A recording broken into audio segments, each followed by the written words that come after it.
조갑제 TV 시청자 여러분 안녕하십니까. 2020년 12월 20일 오전 5시 51분입니다. 바이든 미국 대통령 당선자의 정책이 트럼프와 결정적으로 다른 대목이 하나 있습니다. 북한 인권 문제에 대한 태도입니다. 트럼프 대통령은 사실은 김정은과 연인관계라고 했으니까 김정은이 가장 싫어하는 북한 인권 문제를 제기할 의지가 처음부터 없었습니다. 몇 번 쇼를 한 거, 탈북자를 의회 연설에서 옆에 세워가지고 쇼하는데 이용해 먹었을 뿐이고, 그 뒤에는 북한 인권 문제에 대한 대통령 차원의 의견 표명이 거의 없었습니다.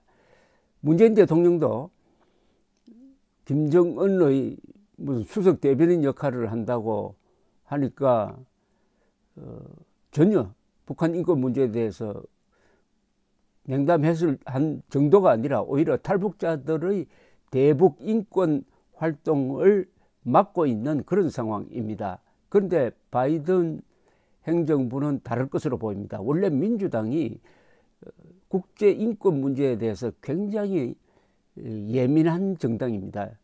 심지어는 카터 대통령 후보가 1976년에 박정희 대통령이 인권 단합을 한다고 그 벌로서 주한미군을 철수하겠다는 공약까지 내걸었습니다. 물론 군부의 반발로 그게 좌절되었습니다만, 그런데 문재인 정권이 바이든 정부 출범에 맞춰서 좀 기분 나쁜 선물을 하나 내놓았습니다. 그게 바로 대북전단금지법, 국회를 통과한 이른바 대북전단금지법이죠. 이게 한미 간의 갈등 요인이 될 가능성이 있다는 말이 지금 나오고 있습니다. 인권을 중시하는 바이든과 북한 인권 문제에 냉담하고 오로지 김정은의 인권 문제만 챙기는 문재인 정부의 갈등은 아마 필연적일 가능성이 있는데, 이 위험성을 제기한 사람이 바로 마이클 커비 전 유엔 북한 인권조사위원회 위원장입니다. 이분은 정말 한국인으로서는 은인입니다. 이 호주 분인데, 호주 대법관 출신인데 2014년에 12월에 북한 인권 보고서를 만드는데 바로 주역을 맡았던 분이고, 그 뒤에 계속 북한 인권 문제를 국제사회에서 제기하고 있는 분입니다. 이 마이클 커비 위원장이 영국 의회가 또 북한 인권 문제에 대해서 관심이 많습니다. 북한에 관한 초당적 의원 모임이 주최한 온라인 청문회에서 커비 전 위원장은 이렇게 이야기했습니다.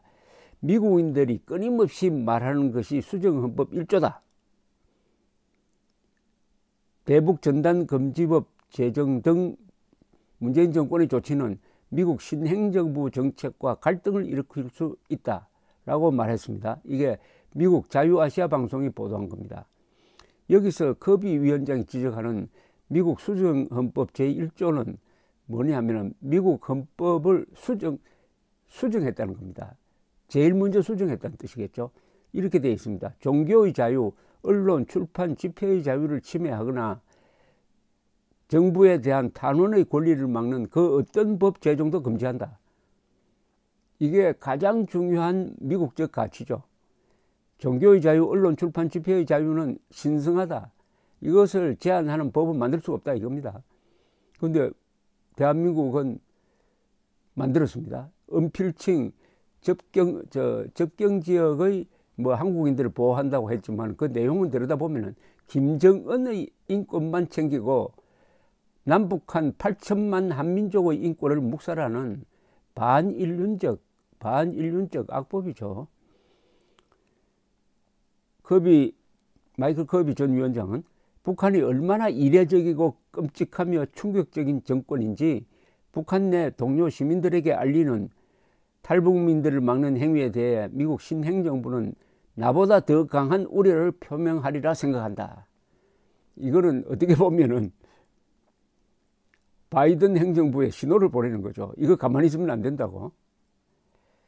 이 모임의 의장인 피오나 브루스 영국 하원 의원도 2014년 북한 인권 보고서 발간 이후 북한의 인권 상황 변화를 조사하여 영국 정부에 정책 조언 보고서를 제출하기 위해 청문회를 열겠다고 했습니다.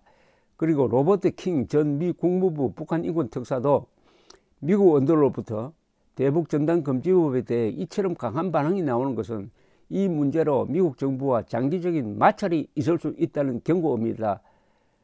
라면서 문 대통령이 서명 거부를 고려해야 한다고 주장했습니다. 통과되었지만 문재인 대통령이 거부권을 행사할 수 있습니다. 그러면 3분의 2 의결로 다시 통과시켜야 되는데 그건 불가능하죠. 조 바이든 대통령 당선인의 첫걸인 크리스 쿤스 민주당 상원의원, 크리스 스미스 공화당 하원 의원 등 미국 의원들도 이번 법에 표현의 자유 침해와 북한 인권 악화 우려 표명을 잇따라 내놓고 있는 가운데 미 의회 차원의 조치도 처음으로 이루어질지 주목된다고 RFA는 보도하고 있습니다. 이게 초당적입니다. 그러니까 크리스 쿤스 씨는 민주당 상원의원이고 크리스 스미스는 공화당 하원의원인데 이런 사람들이 이것은 한국 정부의 한국 국회의 이 조치는 수정헌법 정신에 위반된다 하는 성명을 계속 내고 있다 이런 뜻이죠. 그리고 미국 의회 산하의 초당적 기구인 톰 렌토스 인권위원회 공동위원장인 크리스 스미스 공화당 하원 의원은 대북 전단 금지법과 관련한 청문회를 열 계획이라고 말했습니다. 그래서 이게 뇌관으로 떠오르는 건 아니냐. 워싱턴 포스트에 따르면 지난 17일 보도인데 스티븐 비건 미 국무부 장관이 지난 8일에서 11일 사이 한국을 방문했을 때 대북 전단 활동을 범죄시하는 이 법안에 대해서 미국 행정부의 우려를 전달했다고 합니다. 워싱턴 포스트는 이번 법 통과가 워싱턴의 반발을 촉발하는 요인이 되고 있다. 미 의원들과 시민단체들은 한국 정부가 북한 김정은을 달래기 위해 표현의 자유와 인권을 희생시키고 있다고 우려했습니다. 지금 북한 인권단체가 세계적으로 많아요. 이 사람들의 목소리가 꽤 됩니다. 꽤 큽니다.